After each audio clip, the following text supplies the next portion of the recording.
Share marketing Kannada ಚಾನಲ್ಗೆ ತಮಗೆಲ್ಲರಿಗೂ ಸ್ವಾಗತ. ಇವತ್ತು ಬಂದು 21 ಜೂನ್ 2024 ನಿಫ್ಟಿ 50ನಲ್ಲಿ ಏನಾಯಿತು, BSEನಲ್ಲಿ ಏನಾಯಿತು, ಶೇರ್ ಮಾರ್ಕೆಟ್ನಲ್ಲಿ ಇಳಿಕೆ ಆಗಿದೆ ಇವತ್ತು, ಅದ್ರ ಬಗ್ಗೆ ಸ್ವಲ್ಪ ನೋಡೋಣ. ಅದೇ ರೀತಿ HDFC ನೋಡೋದಾದರೆ ಶೇರ್ಸ್ಗಳು ಒಳ್ಳೆ ರಿಟರ್ನ್ ಕೊಟ್ಟಿಲ್ಲ ಅನ್ನೋದು ಇತ್ತು ಇತ್ತೀಚೆಗೆ 2021ರಿಂದ ಈ ಕಡೆಗೆ.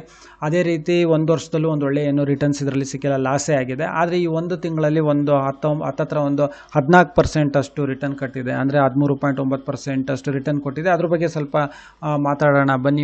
ಇವತ್ತು ನಿಫ್ಟಿ 50 ಕ್ಲೋಸ್ ಆಗಬೇಕಾದ್ರೆ ಸುಮಾರು 23,501.10ಗೆ ಕ್ಲೋಸ್ ಆಗಿದೆ. ಅಂದರೆ ಇದರಲ್ಲಿ ಸುಮಾರು 65.90 ಅಷ್ಟು ಇವತ್ತು ಇಳಿಕೆ ಆಗಿದೆ. ಅದೇ ರೀತಿ BSE ಸೆನ್ಸೆಕ್ಸ್ ನೋಡೋದಾದರೆ ಸುಮಾರು 269 ಪಾಯಿಂಟ್ಸ್ ಇಳಿದಿದೆ. ಅಂದರೆ ಇದು ಕ್ಲೋಸ್ ಆಗಬೇಕಾದ್ರೆ ಸುಮಾರು 77,209.90ಗೆ ಇವತ್ತು ಕ್ಲೋಸ್ ಆಗಿದೆ. ಹಾಗೆ ಟ್ರೆಂಡಿಂಗ್ ಶೇರ್ ಅಂದರೆ ಟಾಟಾ ಸ್ಟೀಲ್, ಇದರಲ್ಲಿ ಸುಮಾರು 1.28% ಅಷ್ಟು ಇವತ್ತು ಇಳಿಕೆ ಆಗಿದೆ. ಅಂದರೆ ₹2.34 ಇವತ್ತು ಶೇರಲ್ಲಿ ಇಳಿಕೆ ಆಗಿದೆ. ಹಾಗೆ HDFC ಬ್ಯಾಂಕ್ ಇವತ್ತು ₹3.60 ಅಷ್ಟು ಇಳಿಕೆ ಆಗಿದೆ. ಅಂದರೆ ಈ ಒಂದು ತಿಂಗಳಿನಲ್ಲಿ ಒಂದು ಒಳ್ಳೆಯ ರಿಟರ್ನ್ಸ್ ಕೊಟ್ಟಿದೆ. ಇದ್ರ ಬಗ್ಗೆ ಮುಂದೆ ಮಾತಾಡೋಣ. ಇವತ್ತು ಪ್ರಾಫಿಟ್ ಬುಕ್ಕಿಂಗ್ ಆಗಿದೆ ಚೆನ್ನಾಗಿದ್ರಲ್ಲಿ. ಹಾಗೆ ಹಿಂದೂಸ್ತಾನ್ ಏರೋನಾಟಿಕ್ಸ್ ನೋಡಿದ್ರೆ ಇವತ್ತು ಒಂದೇ ದಿವಸದಲ್ಲಿ ಸುಮಾರು 2.23% ಅಷ್ಟು ಇಳಿಕೆ ಆಗಿದೆ. ಅಂದರೆ ₹118 ಅಷ್ಟು ಇವತ್ತು ಒಂದೇ ದಿವಸದಲ್ಲಿ ಇಳಿಕೆ ಆಗಿದೆ. ಮೇನ್ ಅಂತ ಹೇಳಿದ್ರೆ ಇದರಲ್ಲಿ ಪ್ರಾಫಿಟ್ ಬುಕ್ಕಿಂಗ್ ಆಗಿರೋದು ಸಾಕಷ್ಟು ಒಳ್ಳೆ ರಿಟರ್ನ್ಸ್ ಕೊಟ್ಟಿದೆ. ಹಾಗಾಗಿ ಇದರಲ್ಲಿ ಮೊದಲೇ ಹೂಡಿಕೆ ಮಾಡಿರೋರು ಒಂದು ಪ್ರಾಫಿಟ್ ಬುಕ್ಕಿಂಗ್ ಮಾಡೇ ಮಾಡ್ತಾರೆ. ಹಾಗೆ ವೊಡಾಫೋನ್ ಐಡಿಯಾ ಸುಮಾರು ₹12 ರೇಂಜ್ನಲ್ಲಿ ಇತ್ತು ಇತ್ತೀಚೆಗೆ ಕೆಲವು ತಿಂಗಳ ಹಿಂದೆನಲ್ಲಿ. ಇವತ್ತು ನೋಡಿದರೆ ಸುಮಾರು 3.69% ಅಷ್ಟು ಏರಿಕೆ ಆಗಿದೆ. ಅಂದರೆ 61 ಪೈಸೆ ಏರಿಕೆ ಆಗಿದೆ. ಇವಾಗ ಇದು ಸುಮಾರು ₹17.14 ಇವತ್ತು ಕ್ಲೋಸ್ ಆಗಿದೆ. ₹18 ತನಕ ಹೋಗಿದೆ ಅಂತ ಹೋಗ್ಬೋದು ಅಂತ ಅನಾಲಿಸಿಸ್ ಮಾಡಿದ್ರು ಮುಂಚೆನೇ ಇದ್ರ ಬಗ್ಗೆ.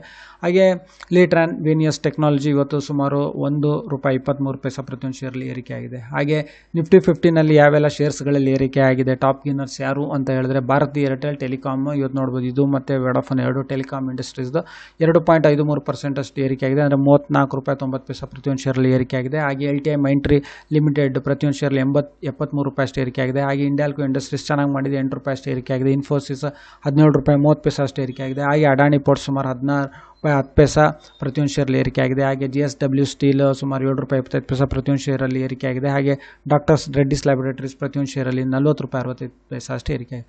ಹಾಗೆ TCS Tata Consultancy Services, NTPC, SBI Life Insurance, Shriram Finance Limited, Kotak Bank, Tech Mahindra, Power Grid ಇವೆಲ್ಲ ಶೇರ್ಸ್ಗಳಲ್ಲಿ ಇವತ್ತು ಒಳ್ಳೆ ಏರಿಕೆ ಕಂಡಿದೆ.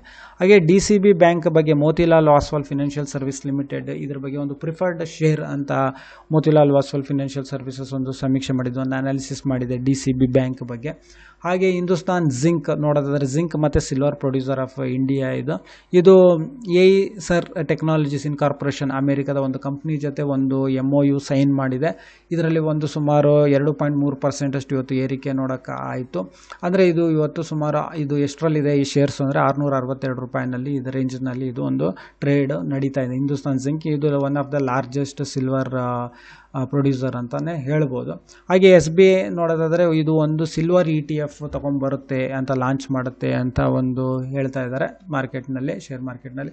ಹಾಗೆ ರೈಲ್ಟೆಲ್ ಇದು ಇವತ್ತು ಒಂದೇ ದಿವಸದಲ್ಲಿ ಒಂದು ಒಳ್ಳೆ ಇಂಟ್ರಾಡೇನೇ ಕೊಟ್ಟಿದೆ ಅಂತ ಹೇಳ್ಬೋದು. 9.49% ಅಂದರೆ ಒಂದು 9% ನೀವು ತೊಗೋಬೋದು. ಅಂದರೆ ₹41.25 ಪ್ರತಿಯೊಂದು ಶೇರ್ಲಿ ಇವತ್ತು ಒಂದೇ ದಿವಸದಲ್ಲಿ ಏರಿಕೆ ಆಗಿದೆ. ಇದಕ್ಕೆ ಮೇನ್ ಏನು ಅಂತ ಹೇಳಿದ್ರೆ ಸದರ್ನ್ ಸೆಂಟ್ರಲ್ ರೈಲ್ವೆಯಿಂದ ಒಂದು ಟೆಲಿಕಮ್ಯುನಿಕೇಷನ್ ಮಾಡೋದಕ್ಕೆ ಇದಕ್ಕೆ ಒಂದು ಆರ್ಡರ್ ಸಿಕ್ಕಿದೆ. ಹಾಗಾಗಿ ಈ ಕಂಪ್ನಿಗೆ ಒಂದು ರೈಲ್ಟೆಲ್ ಕಂಪ್ನಿನಲ್ಲಿ ಇದು ಟೆಲಿಕಮ್ಯುನಿಕೇಷನ್ ಅಂದರೆ ವೈಫೈ ಸರ್ವಿಸಸ್ ಎಲ್ಲ ಕಡೆದು telecommunication work, railway station main ಇದ್ರದ್ದು ಟಾರ್ಗೆಟ್, ಇದರಲ್ಲಿ ಏರಿಕೆ ಆಗಿದೆ.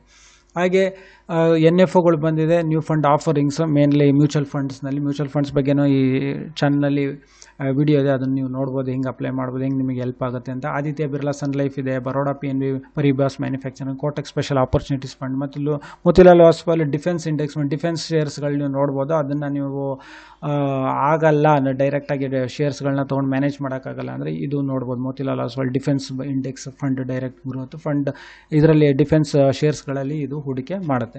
ಹಾಗೆ ಬಿಕಾಜಿ ಇದು ಒಂದು ಸ್ನ್ಯಾಕ್ಸ್ ಮ್ಯಾನುಫ್ಯಾಕ್ಚರ್, ಇದರಲ್ಲಿ ಒಂದು ಅಪ್ಸೈಡ್ ಬರ್ಬೋದು ಅಂತ ಒಂದೇ ತಿಂಗಳಲ್ಲಿ ಇದು 36% ರಿಟರ್ನ್ಸ್ ಕೊಟ್ಟಿರೋ ಒಂದು ಶೇರು. ಒಂದು ಸ್ನ್ಯಾಕ್ಸ್ ಇರ್ಬೋದು, ಈ ಥರದ್ದು ಒಂದು ಫುಡ್ಗಳನ್ನ ಮಾಡೋದು, ಪ್ಯಾಕೇಜ್ಡ್ ಫುಡ್ಗಳನ್ನ ಸ್ನ್ಯಾಕ್ಸ್ ಮ್ಯಾನುಫ್ಯಾಕ್ಚರ್ ಇದು.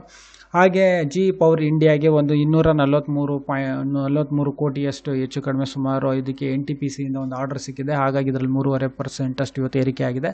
ಅಂದರೆ ಒಂದು ₹407ನಲ್ಲಿ ಇದು ಟ್ರೇಡ್ ನಡೀತಿದೆ ಜಿ ಪವರ್ ಇಂಡಿಯಾ. ಹಾಗೆ ಓಲಾ ಎಲೆಕ್ಟ್ರಿಕ್ IPO, ಓಲಾ ಬೈಕ್ಗಳು ನೀವು ಕೇಳಿದ್ದೀರಾ, ಇದು IPOಗೆ ಬರೋ ಸಾಧ್ಯತೆ ಇದೆ. ಆದಷ್ಟು ಬೇಗ ಬರ್ಬೋದು, ಇದು ಓಲಾ ಎಲೆಕ್ಟ್ರಿಕ್ IPOನು ಬರ್ಬೋದು. ಅದೇ ರೀತಿ ಹ್ಯುಂಡೈ ಮೋಟಾರ್ಸ್ IPO ಬರುತ್ತೆ, ಆಲ್ಮೋಸ್ಟ್ ಬರುತ್ತೆ, ಇನ್ನೇನು ಬರುತ್ತೆ, ಸದ್ಯದಲ್ಲೇ ಬರುತ್ತೆ.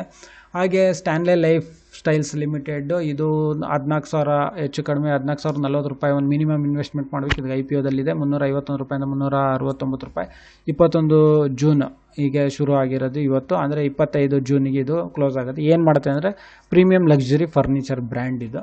ಹಾಗೆ ನಾವು ನೋಡೋದಾದರೆ HDFC ಬ್ಯಾಂಕ್ ನೋಡೋದಾದರೆ ಇದು ಒಂದೇ ತಿಂಗಳಲ್ಲಿ ಒಂದು 14%, ಅಂದರೆ 13.9%, 14% ಅಂತ ತೊಗೋಬೋದು. ಈ ಒಂದು ತಿಂಗಳಲ್ಲಿ ಒಂದು ಒಳ್ಳೆ ಪ್ರಾಫಿಟ್ ಮಾಡಿಕೊಟ್ಟಿದೆ. ಒಂದು ಮೇಯಿಂದ ನಾವು ಜೂನಲ್ಲಿ ನೋಡೋದಾದರೆ HDFC ಬ್ಯಾಂಕ್ ಶೇರ್ ಇತ್ತೀಚೆಗೆ ಸ್ವಲ್ಪ ಚೆನ್ನಾಗಿ ಮಾಡಿಲ್ಲ ನೋಡೋದಾದರೆ, ಬಟ್ ಈ ಒಂದು ತಿಂಗಳಲ್ಲಿ ಚೆನ್ನಾಗಿತ್ತು. ಅದೇ ಒಂದು ಶೇರ್ ಮಾರ್ಕೆಟ್ನಲ್ಲಿ ಏನಂದರೆ ಎಂಟ್ರಿ ಎಕ್ಸಿಟನ್ನು ಕರೆಕ್ಟಾಗಿ ಗೊತ್ತಿದ್ರೆ ಮಾಡ್ಬೋದು. ಇವತ್ತು ಒಳ್ಳೆ ಪ್ರಾಫಿಟ್ ಬುಕ್ಕಿಂಗ್ ಆಗಿದೆ ಈ ಶೇರ್ಸ್ಗಳಲ್ಲಿ. ಈ 6 ತಿಂಗಳಲ್ಲಿ ನಾವು ನೋಡೋದಾದರೆ ಹೆಚ್ಚು ಕಡಿಮೆ 1.5% ಲಾಸೇ ಮಾಡಿದೆ ಇದರಲ್ಲಿ ಹೂಡಿಕೆ ಮಾಡಿದವ್ರನ್ನ, ಇನ್ವೆಸ್ಟ್ ಮಾಡಿದವ್ರನ್ನ. ಈಗ ನಾವು 6 ತಿಂಗಳಲ್ಲಿ ಕಂಪೇರ್ ಮಾಡಿದ್ರೆ, ಅಂದರೆ ಡಿಸೆಂಬರ್ 2023ರಿಂದ ಈಗ ಜೂನಲ್ಲಿಗೆ ನಾವು ಕಂಪೇರ್ ಮಾಡಿದ್ರೆ ಇದರಲ್ಲಿ ಲಾಭ ಅಷ್ಟು ಬಂದಿಲ್ಲ, ಅಂದರೆ ಲಾಸೇ ಮಾಡಿತ್ತಿದ್ದು. ಹಾಗೆ ನೋಡೋದಾದರೆ ಇದರಲ್ಲಿ ಒಂದು 2021ರಿಂದ ತುಂಬಾ ಒಂದು ಸೈಡ್ ವೇಸು ಶುರು ಆಗಿಬಿಡ್ತು. ಒಂದು ಸ್ವಲ್ಪ ಏರುತ್ತೆ ಬೀಳುತ್ತೆ ಒಂದು ಸೈಡ್ ವೇಸೇ ಶುರುವಾಗಿದೆ HDFC ಬ್ಯಾಂಕ್ನಲ್ಲಿ ನಾವು ನೋಡೋದಾದರೆ. ಹಾಗೆ ಒಂದು 6 ತಿಂಗಳಲ್ಲಿ 1.5%, ಹಾಗೆ ನಾವು 5 ವರ್ಷದಲ್ಲಿ ಒಂದು 37% ಕೊಟ್ಟಿದೆ. ಅಂದರೆ ಒಂದು FD ಏನು ಮಾಡ್ತೀವಿ ಅದಕ್ಕಿಂತನೂ ಒಂದು ಕಡಿಮೆನೇ ರಿಟರ್ನ್ಸ್ 2019ರಿಂದ ನೋಡಿದ್ರೆ ಒಂದು ಕಡಿಮೆ ರಿಟರ್ನ್ಸ್. ಆದರೆ ಈ ಒಂದು ತಿಂಗಳಲ್ಲಿ ಒಂದು ಒಳ್ಳೆ ಪ್ರಾಫಿಟ್ ಬಂತು, ಹಾಗೆ ಬುಕ್ಕಿಂಗು ನಡೀತು. ಸೊ ಈ ವಿಡಿಯೋ ನೋಡೋದಕ್ಕೆ ತಮಗೆಲ್ಲರಿಗೂ ತುಂಬ ಧನ್ಯವಾದ. ದಯವಿಟ್ಟು ಈ ಚಾನಲ್ನ ಸಬ್ಸ್ಕ್ರೈಬ್ ಮಾಡಿ, ಈ ವಿಡಿಯೋನ ಲೈಕ್ ಮಾಡಿ, ಶೇರ್ ಮಾಡಿ, ಕಮೆಂಟ್ ಮಾಡಿ. ತಮಗೆಲ್ಲರಿಗೂ ತುಂಬ ಧನ್ಯವಾದ.